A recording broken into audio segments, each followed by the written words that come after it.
기간 우리의 기도가 더 깊어지게 하시고 주님을 더 아프게 사랑할 수 있도록 주님 도와주시고 주님께서 그 고통으로 우리를 사랑하셨던 것처럼 우리 또한 우리의 삶의 고통을 가지고 주님을 더 아름답게 사랑해낼 수 있는 그런 저희의 모습이 될 수 있도록 주님 역사하여 주옵소서. 하나님, 오늘 이 예배에도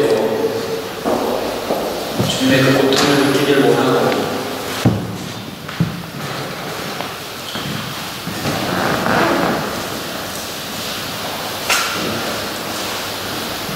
주님의 그 마음을 헤아리길 원합니다.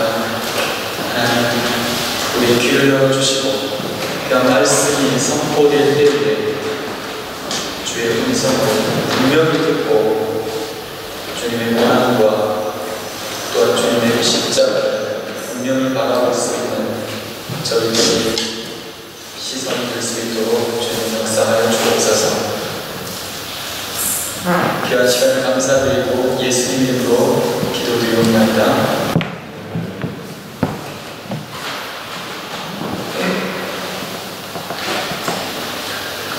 어떤 한 민족이 엄청난 기적을 체험하고 오랫동안 압제를 해왔던 나라로부터 해방이 되었습니다. 해방의 기쁨을 누리는 그날은 정말 엄청난 축제의 연속이었습니다. 모든 사람들이 거기로 나와서 기뻐하고 춤을 추고 악기를 두드리면서 그 해방의 기쁨을 누렸습니다. 마치 우리나라가 일본으로부터 해방을 맞았을 때 많은 사람들이 거리로 뛰쳐나와서 만세! 만세! 만세! 만세를 불렀던 때처럼 말입니다. 그때는 정말 감사했어요. 감격이 있는 거예요. 오랫동안 웃겼던 것을 풀려나는 기쁨 아세요? 지긋지긋했던 문제부터 풀려나는 기쁨. 그냥 자유로운 거죠. 한번 막 몸이 칭칭하고 또 내려가는 그런 그 모든 압제로부터 벗어나서 이제 국민적인 생활을 할 수 있게 되었고 내가 계획하고 이제는 내가 선택할 수 있는 수많은 시간들 앞에 섰다는 것이 너무나 뿌듯한 거예요. 그러면서 부푼 꿈을 꾸었습니다. 이제 뭔가 좀 해볼 수 있겠다. 이제 좀 뭔가 좀 해볼 수 있겠다. 그 무엇보다도 자유의 가치를 누리는 그 순간, 그것만으로도 앞으로 어떤 상황이 내 앞에 오든지, 어떤 고난이 와도, 어떤 어려움이 와도 다 이길 수 있는 것 같아요. 이것쯤이 그것도 견뎠는데. 그런데요, 희한하게도 사람이라는 게 참 희한해요. 그러면 계속 자유롭고 행복할 것 같은데 그 순간도 짧은 거예요. 얼마 지나지 않아서 그들은 뭔가 불안한 마음이 들기 시작했습니다. 그들이 누린 그 자유는 단지 누군가로부터 그냥 풀려난 것이지 뭔가 보장된 것은 아무것도 없는 거예요. 이제 모든 것을 다 할 수 있고 모든 것을 해도 좋은 것인 줄 깨달았는데 모든 것을 할 수 없고 모든 것을 해도 좋은 것은 아닌 줄 깨닫는데 그리 많은 시간이 걸리지 않았습니다. 그것은 스스로 내가 이제는 뭔가를 찾아야 한다는 것이고 자유라는 것은 스스로 나를 지켜낼 줄도 알아야 하는 것이고 자유는 모든 것을 할 수 있지만 그 모든 것을 할 수 있기까지 엄청난 노력을 해야 된다는 사실이죠. 여러분이 지금 가고자 하는 과정에서 언제쯤 자유를 누릴 수 있을까요? 여러분이 하는 그 연주를 통해서, 공부를 통해서, 여러분이 하시고자 하는 일들을 통해서 언제쯤 자유를 누릴 수 있을까요?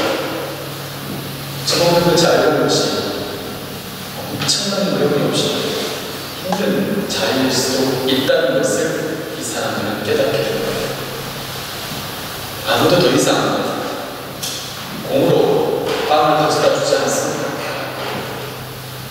주어진 일만 하다가 내가 할 일을 찾는 것도 매우 어려운 일이에요. 시키는 일, 나에게 의무가 부여된 일만 매일 하면서 그냥 먹고 살았는데 이제는 내가 다 찾아서 해야 돼요. 너무 복잡하고 괴로워. 그래서 불평이 나오면 차라리 구속받고 살 때가 나는데 다 계속 뒤돌아보게 되는 거예요. 그때가 좋았는데 그때 그 일만 아니었을까. 그때는 먹고 살 걱정은 안 했는데 그때 저 사람을 만나지 않았더라. 별 생각을 다 합니다. 그러다 보니까 자신들을 선동한 일을 미워하고 불평하기 시작했습니다. 야, 왜 잘 살던 우리를 꼬드겨가지고 일고까지 나오겠냐. 그러고 보니까 그 사람도 별로 신뢰가 가지 않아요. 잘 몰라요. 낯선 곳에 나와보니까 그 사람도 낯설어요. 자기도 모른대. 그냥 하나님께서 인도하신 것만 바라보고 간대. 그게 얼마나 무책임한 말이야, 다른 사람 같아서요. 그리고 점점 가는 길은 험하기만 하고 이런 자유로운 삶이 익숙하지 않은 이 사람들은 자꾸 갈팡질팡합니다. 이렇게 되고 저렇게 되고 이렇게 해야 될 거고 저렇게 해야 될 거고 다 곧 자기 의견들을 얘기하기 시작합니다. 근데 리더도 자기가 경험해본 것이 아니기 때문에 어떻게 할 수가 없어요. 그 표현들을 다 이런저런 자를 수가 없는 바로 출애굽을 한 이스라엘 백성들의 이야기. 그러나 터무니없는 선동자였던 모세는 그가 사흘 동안이나 우리들을 이끌고 가서 처음으로 인도했던 그곳이 하필 쓴물이 나오는 곳으로 인도한 거예요. 사람들이 금방 어제까지 우리를 이렇게 해주셔서 감사해요. 이렇게 좋은 곳으로 데려가 주셔서 감사해요. 그 압박에서 벗어날 수 있도록 해주고 너무나 감사해요. 그런데 바로 쓴물이 자기들 앞에 제공되자 불평을 쏟아붓기 시작합니다. 우리를 죽이려고 여기 데려왔다. 모세는 모든 불평들을 끌어안고 그저 주님이 가라고 하시는 그 길을 묵묵히 떠납니다. 뒤돌아보지 않았습니다. 뒤돌아보면 뭐하면 이미 건너왔는데. 여러분, 때로는 과거에 익숙함보다는 고난을 택하면 말을 모르고 헉헉거리면서 가야 할 때가 있습니다. 그런데 그 고난이라는 것이 너무나 힘들어서 죽을 것 같은데도 그 죽음마저 아름답게 만드는 고난 되도록 애써야 할 때가 있습니다. 오늘 시편 22편을 보면 더더욱 고난, 그 고통스러운 몸부림을 보게 됩니다. 특별히 사순절 기간에 보는 이 시편 22편은 단순히 십자가상에서 부르짖었던 예수님의 그 외침과도 겹치기도 하죠. 나의 하나님, 나의 하나님, 어찌하여 나를 버리셨습니까? 엘리, 엘리, 라마 사박다니. 바로 이게 말씀입니다. 게다가 오늘 말씀은 다 읽진 않았지만 중간 부분을 하고 겉옷과 속옷들을 권사들이 나누어 가진다는 이야기가 이미 기록되어 있는데 놀랍게도 나중에 예수님의 옷들을 권사들이 십자가에서 나누었죠. 이미 예언된 것이에요.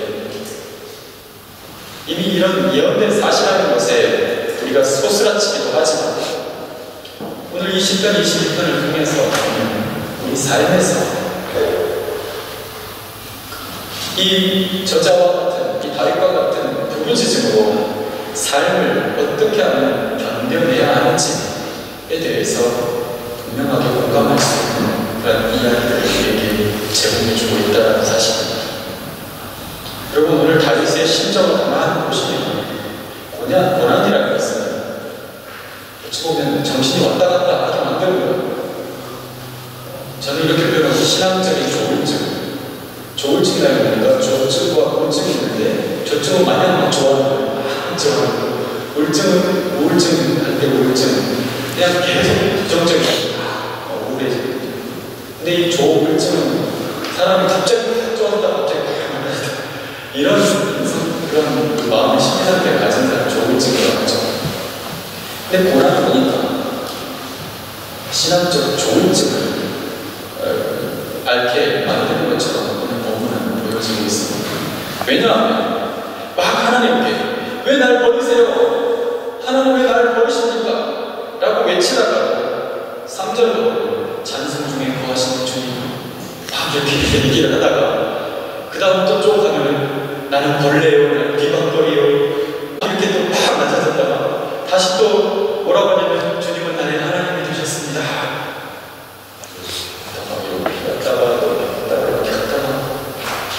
여러분 힘든 일 겪어보셨어요? 이 마음 상태가 이해가 돼요? 이해가 돼요? 나도 저런 적 있었는데 왜 이렇게 일관되지 못한 마음일까?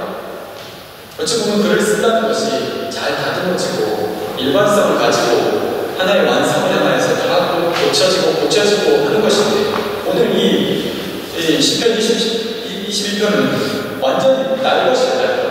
가공되지 않은 것처럼 보여져요. 정말 날것대로 세련된 맛도 없이 다가오는 그것이 바로 고난이라는 것이죠. 오늘 시편 저자의 마음이 많이 흔들리고 있는 것입니다. 너무 어려운 일을 당하니까 감당하기 힘든 일을 당하니까 마음이 막 이렇게 가다가 저렇게 가다가 그럼 바로 우리의 기도와 많이 닮아있지 않습니까? 1절과 2절을 다시 한번 읽겠습니다. 시작.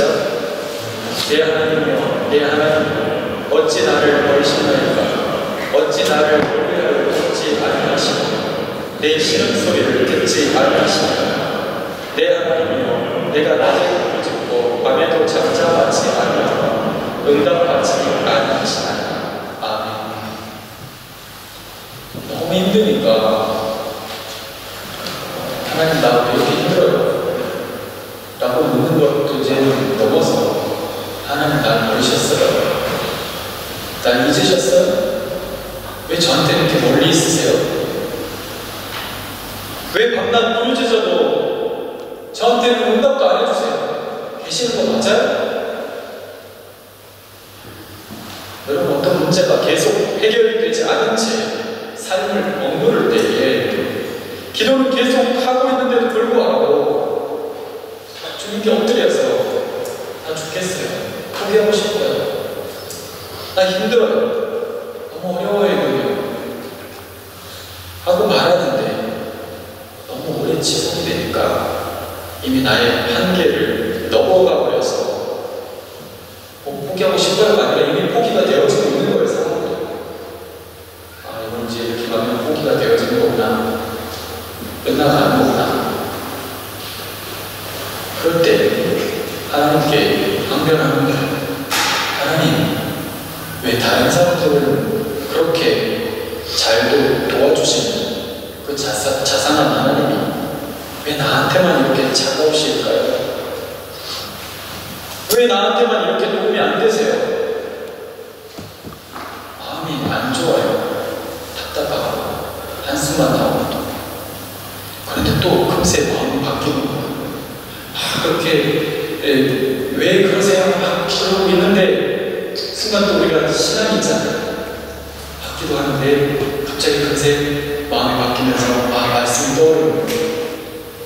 그동안 그래도 정말 그래도 나를 지키시고 붙드셨고 은혜 주셨던 그 생각이 떠올랐어. 내가 이러면 안 되지. 힘들어도 하나님도 의지해야지 하는 생각이 들어서 회개하는 마음으로 다시 정답을 이야기합니다. 3절에서 5절 같이 한번 읽겠습니다. 시작. 이스라엘의 찬송 중에 계시는 주여 주는 거룩하십니다. 우리 조상들이 주께 의뢰하고 의뢰하였으므로 그들을 건지셨나요? 그들이 주께 부르짖어 구원을 얻고 주께 의뢰하여 수치를 당하지 않나요? 최소한 나 자신, 나는 지금 구원을 맛보고 있지 않지만 아쉽게도 안타깝게도 나는 지금 하나님의 도움을 입고 있지 않은 것 같지만 그의 신앙과 그의 기억이 이것을 고백하게 만드는 거예요. 하나님께 의뢰하였던 자들은 주님이 반드시 거두셨다. 금방 나를 왜 그러셨어요? 이랬는데 지금 막 그렇게 기도하다 보니까 갑자기 마음속에 정답이 들어온 거죠. 맞아, 하나님이 반드시 그를 의지하는 자들을 건지셨어. 이렇게 또 기도하게 고백하게 만드는 거예요. 그런데요, 또 자기 자신의 마음이 딱 보는 거예요. 그래, 맞아. 그 조상들도 그렇게 구하셨고 하나님을 의지하는 자들 그렇게 구하셨어. 그런데 나는 뭐지? 다시 또 자기 자신을 오니까 비참을 지는 거예요. 그럼 나는 뭔가? 그럼 나에게 하나님은 뭔가? 갑자기 자신의 처지가 불쌍해집니다. 그래서 6절과 같이 고백하고 있습니다. 6절 같이 읽겠습니다. 시작. 나는 벌레요 사람이 아니라 사람의 비방거리요 백성의 조롱거리니까. 자신이 마치 한 마리의 벌레와 같다는 거예요. 여러분, 프란츠 카프카의 변신에서 보면 그 세일즈맨이 갑자기 벌레로 되는 거죠. 그런 것처럼 이 땅에 살면서 똑같은 사람이 아닌 나를 벌레로 듯한 나의 정체성, 나의 자존감, 저 땅 밑까지 떨어져 있는 것이 낮아져 있는 거예요. 좋은 말로 벌레지, 세상에서는 벌레라고 안 하고 해충이라고 하죠. 해충 같은 년 필요 없다는 거죠. 내 머릿속으로는 하나님이 누구시고 하나님이 그동안 내 조상들에게 어떻게 기적을 베푸셨고 정말 되지도 않은 그런 상황에서 되게끔 하셨는지를 나는 다 알겠는데, 내 머릿속으로는 성경이 이런 상황에서 뭐라고 말하는지 난 정답을 알고 있는데 내 자신을 보니까 감당이 안 되는 거예요. 내 이런 시각은 저 말씀이 도무지 언제 이루어질지도 모르겠고 너무나 멀어져 보이는 거예요. 당신은 사랑받기 위해 태어난 사람. 당신이 사랑받기 위해 태어난 사람. 내가? 잘 모르겠고. 당신은 천하보다 귀한 존재라는데 내가 무슨 천하보다 귀한 존재? 나는 벌레라니까. 벌레 같다니까. 당신은 축복의 통로라는데 그 따뜻하게 남을 내가 축복했던 말들이 정작 나 자신에게는 거리가 너무 먼 거예요. 내 고난과 내가 처하고 있는 내가 겪는 상황에서는 아무런 힘도 공감도 도움도 안 되는 그런 말로 느껴지기 시작합니다. 그런 상황을 자꾸 곱씹고 그러고 나서 내 자신의 결론을 도달하게 가보니까 나는 벌레와 같은 사람이다. 좀 심하게 표현하면 나는 정말 이곳에서 불필요한 해충과 같다. 없어져야 될 사람이라고 하는가 보다. 그러나 그는 또다시 그렇게 고백하고 나니까 참 여러분들 기도를 안 하는 것보다 하는 게 좋은 게 힘들면 힘들다고 얘기를 해야 이게 자꾸 왔다 갔다 하면서 답을 찾아가게 되는 거예요. 기도를 안 하니까 힘들다고 안 해버리니까 이런 지금 저쪽으로 올쪽 왔다 갔다 하면서 답을 찾아갈 수가 없는 거예요. 이렇게 얘기하고 나니까 다시 나의 과거로부터 하나님 나를 어떻게 하셨는지를 기억하고 어릴 때부터 주님이 나의 하나님이라는 것이 아직도 깨닫게 되는 거예요. 나는 사랑받게 되는 것까지 아는데 갑자기 또 모태에서부터 하나님 나를 어떻게 지켜오셨는가가 생각이 나는 거예요. 9절과 10절 같이 한번 읽겠습니다. 시작. 오직 주께서 나를 모태에서 나오게 하시고 내 어머니의 젖을 먹을 때에 의지하고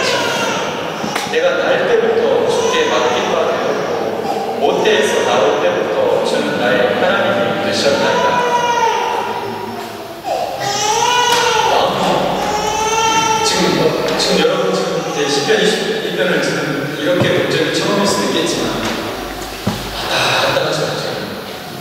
지금 이렇게 푹 빠졌다가 또 다시 기억이 생각나고 다시 내 현실을 보니까 푹 빠지고 말씀 보면 다시 딱 이렇게 됐다가 내 현실이 또 지금 나를 완전히 벌레같이 여기 여러분 그의 마음이 지금 변신하는 것이 아니고 이 사람의 마음이 유약한 사람이라서가 아니라 고난이 너무 힘드니까요. 감당하기가 힘드니까 사람이 이렇게 되는 거예요. 여러분도 다 이렇게 될 수 있어요. 이런 상황이면 다 그래요. 오늘 이 말씀 우리를 더 많이 이해하고 말씀을 주신 가만히 보면 이 기도라는 것이 결국은 내가 믿어왔던 것과 내가 처한 현실과의 싸움의 장소인 거예요. 기도의 시간은 무엇인가?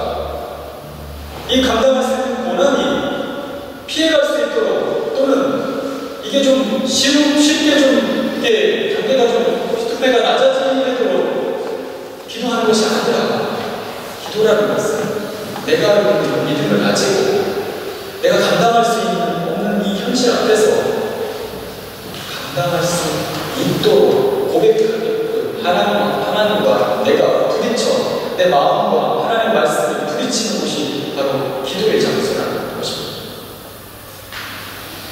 마침내 하나님께 다윗은 다시 기도합니다. 11절 같이 한번 읽습니다. 시작. 나를 멀리하지 마옵소서. 환난이 가까우나 도울 자 없나이다. 여러분 힘드니까 그럴 수 있어요.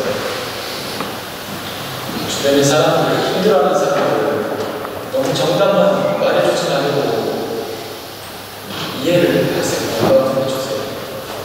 그 상황이 되면 저렇게 미쳐버릴 수도 있겠고 미쳐버릴 수도 있겠고 때로 내 현실과 내가 믿고 있는 말씀이 일치하고 있지 않고 있을 때에 우리는 답답함을 넘어서 고통스러워요. 답답하다가 아니라 고통스러워. 마음이 찢어지는. 그래서 말합니다. 내가 지금 고난을 받고 있구나. 내가 고난을 받고 있구나. 여러분 그런데 고난이 무엇일까요? 감당하기 힘든 일이 찾아오는 것일까요? 좀 더 구체적으로 얘기하면 힘든 상처를 받은 것일까요? 질병을 얻은 것일까요? 재정적인 힘든 상황을, 감당하기 힘든 재정적인 상황을 맞은 것입니다. 그러나 오늘 이 시편 22편은 고난의 의미를 단지 어떤 내가 감당할 수 없는 낯선 것들이 내게 온 것이 고난이라고 얘기하지 않아요. 어떤 어려운 일 때문에 또는 감당하기 힘든 상황 속에서 뭔가 풀려지지 않은 이유 때문에 내 때에 내가 기대한 것처럼 해결되지 않기 때문에 하나님이 없다라고 쉽게 말해버리거나 하나님이 나는 사랑하지 않는 것 같다고 말하는 것은 고난의 자세가 아니다. 오히려 그리스도인의 고난이라는 그런 상황 가운데서도 고통 가운데 하나님을 바라만 보고 있어야 하는 하나의 신앙적인 태도입니다. 그래서 고난이란 그 고난으로 끝날 것이 아니라 반드시 그 고난 뒤에 하나님의 약속과 그분이 이루실 일들이 있는 줄을 믿는 태도입니다. 여러분 정말 외로운데 정말 나도 그거 책임질 수 없는데 나도 누구 하나 의지할 사람이 없는데 그 외로운 가운데서 그 외로움이 고난이 아니고 그 외로움 가운데도 하나님만 바라보고 있음이 우리의 고난이 되어야 한다는 것입니다. 조금 의미가 다르죠. 그 일이 고난이 아니고 그 일 가운데서 하나님을 고통스럽게 바라보고 있는 그 고난을 우리가 겪어야 한다는 것이죠. 여러분 고난받고 있습니까? 우리는 날마다 고난 가운데 있어야 합니다. 그 고난이 세상으로부터 우리를 막아주고 고난은 날마다 우리를 더 겸손하게 해주고, 그 고난은 하나님께 더 간절히 기도하게 하고, 그 고난은 하나님께서 이미 하신 일들을 계속 내가 주저하고 싶을 때마다 생각나게 해주시고, 그래서 균형이 되는 거예요. 죽을 것 같다고 나의 기억이, 하나님의 은혜의 기억이 나를 다시 끌어올려주시고, 또 다시 나는 죽겠다고 얘기하면 다시 또 하나님이 나를 끌어올려주시고, 나는 벌레 같다고 얘기하면 다시 한번 너가 하나님 태어날 때부터 얼마나 사랑받고 자랐는지, 얼마나 큰 사랑 가운데 있었는지 깨닫게 해주고, 여러분, 하나님이 없는 어려움은 고난이 아닙니다. 나 지금 고난받고 있어. 고난받고 있다는 것은 그 어려움 앞에서 고통스럽게 하나님을 볼 수 없는 상황에서 하나님을 보고 있으니 고난입니다. 기독교적 고난입니다. 그런 여러분, 고난을 내려놓지 마십시오. 진정한 신앙적 고난, 즉 내가 져야 할 자기 십자가는 곧 내가 감당해야 할 고난입니다. 자기 십자가를 지고 나를 따르라 말씀하셨잖아요. 자기 십자가는 내가 감당해야 될 고난입니다. 할 수 있는 것을 감당하는 것은 고난이 아닙니다. 그것은 믿지 않는 자들도 하는 거예요. 자신의 인격으로, 자신의 가치관과 철학으로 다 감당해내는 거예요. 그러나 할 수 없는 것을 감당하는 것이 고난입니다. 괴로운 것을, 너무 외로워 죽겠는 것을, 너무 울 것 같은 것을, 포기해버리고 싶은 것들을 자기 십자가를 하고 감당하려고 몸부림치는 것, 그 고난, 그것이 우리에게 고난인 거예요. 그 가운데서 고통스럽게, 너무나 외롭게 하나님을 바라보고 고통스럽게 그 십자가를 사랑하고 있는 것, 그것이 우리의 고난이다. 그러나 여러분, 감당하지 않기 위해서 기도하지보다는 잘 감당하기 위해 기도하십시오. 감당해야 할 것을 잘 감당할 수 있도록 기도하십시오. 감당함으로 해결될 수 있는 것을 기대하면서 고난을 선택하십시오. 그것이 우리가 지금 가야 할 신앙의 길입니다. 오늘 11절 말씀을 보면 나를 멀리하지 마옵소서, 환난이 가까우다, 도울 자 없나이다 라고 고백합니다. 즉 고난이란 나에겐 오직 하나님밖에 없는, 예전에 없는 괴로움을 겪고 있는 거예요. 내 주변에 아무도 없어요. 그래서 하나님만 남아있다는 것을 바라보고 있는 것, 그분과 나만이 외롭게 남아서 이 현실을 견디고 있는 것이 고난이라는 거예요. 그 문제가 고난이 아니에요. 그러니 우리는 고난이 피해가기를 기도하지 말고 잘 겪도록, 잘 감당하도록 기도해야 합니다. 그것이 우리의 바른 기도입니다. 여러분, 하나님 밖에 없는 그 괴로움을 살아낼 줄 알아야 합니다. 특별히 이 유학생활 동안에 이 타지에서 하나님 밖에 없는 그 외로움, 하나님 한 분밖에 없구나 하는 그 처절한 고통을 살아낼 줄 알아야 비로소 우리는 고난의 참된 뜻을 깨닫기 시작합니다. 여러분, 주님은 때로 우리를 완성시키기 위해서 고난을 베풀어 주세요. 나는 낫게 하고 싶지만 베풀어 주세요. 받아 먹으라. 이것이 내 삶의 피다.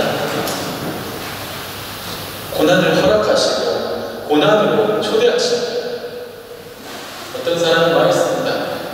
세상에서 가장 감미로운 음악은 언제나 슬픔에서 생겨나는 것이다.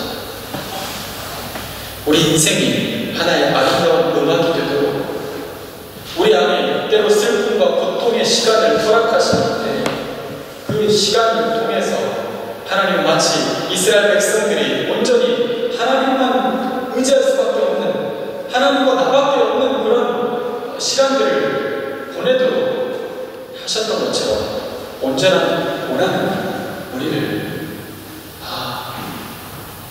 내게 이 가까운 가족도 또 나와 가까운 친구도 정말 평생을 함께할 수 같았던 귀한 동역자도 그것이 아니라 바로 하나님 한 분밖에 나에게 없구나 하는 것을 절감하도록 우리를 인도해 가실 것이 온전한 고난입니다. 그런 여러분, 고난은 우리를 유익하게 하고 우리의 믿음을 돕는 것입니다. 우리가 하나님 한 분밖에 없는 고통을 견뎌낸다면, 그러니 이제 이 세상에 하나님 한 분밖에 없다고 판단하는 것이 아니라 하나님 한 분밖에 내게 없으니 오히려 위로가 되고 의지가 되시기를 바랍니다. 여러분, 하나님 없이 어려움을 이겨내려고 하지 마십시오. 고난은 하나님과 함께 할 수 있는 가장 큰 선물이고 하나님만 곁에 있을 수 있는 우리의 축복입니다. 오히려 하나님을 고통스럽게 사랑하는 시간이기 때문에 가장 가까이서 가장 눈물겹게 주의 십자가를 사랑할 수 있는 그 고난의 시간이 바로 저와 여러분의 이 인생의 시간이 되길 바랍니다.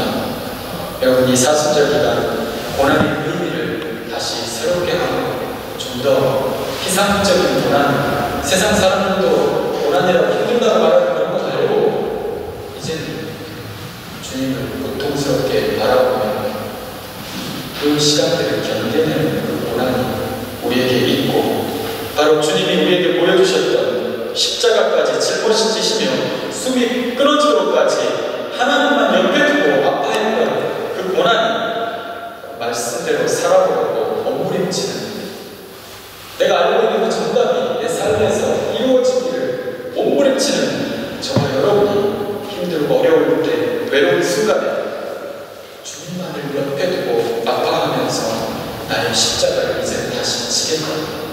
또 내가 감당할 자기 십자가를 견디면서 주님의 그 뒤를 묵묵히 쫓아가는 저와 여러분의 그런 아름다운 고난이 될 수 있기를 예수님의 이름으로 축원합니다. 자, 기도하겠습니다. 하나님 감사합니다.